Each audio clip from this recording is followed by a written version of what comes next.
Cakegate is stale now, and they're slicing it ever thinner. But it was still part of the god-awful, third-rate, ever more limited panto that is PMQs in the House of Commons. Keir Starmer played Punch and Boris Johnson Judy.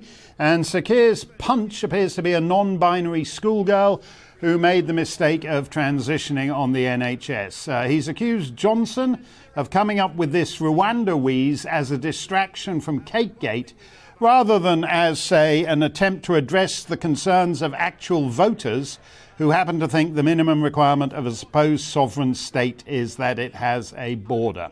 I know no one in the public prince who despises Boris more than the Mail on Sunday's Peter Hitchens. Mr. Hitchens insists on calling him Al or Alexander, which is the Prime Minister's real name and what his family calls him. Boris is merely a stage name for a stage persona, like Elton or Bono. Nevertheless, notwithstanding his contempt for Al Johnson,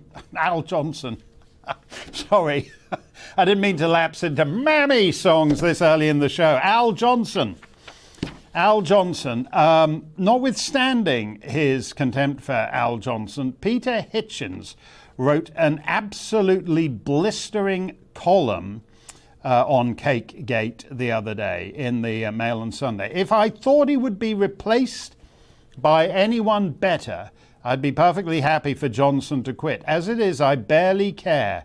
Our current parliament is a care home for non-entities, unmatched in our long history for mediocrity, ignorance and dimness. Who would be better?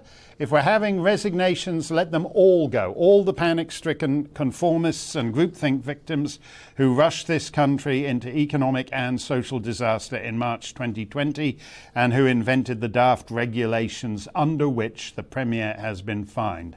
Let them all go. Peter Hitchens is going to be joining me later in the show, but in this Platinum Jubilee year of our longest reigning monarch, uneasy lies the head that wears the crown. Jamaica has already threatened to bolt. Nobody's doing that in the Solomon Islands, but on the other hand, they've just signed a security pact with China. As Chairman Xi's spokesperson puts it, the purpose of China-Solomon security cooperation is to promote social stability and long-term peace and security in the Solomon Islands. Oh, gosh, that's awfully generous of them, but what does it actually mean?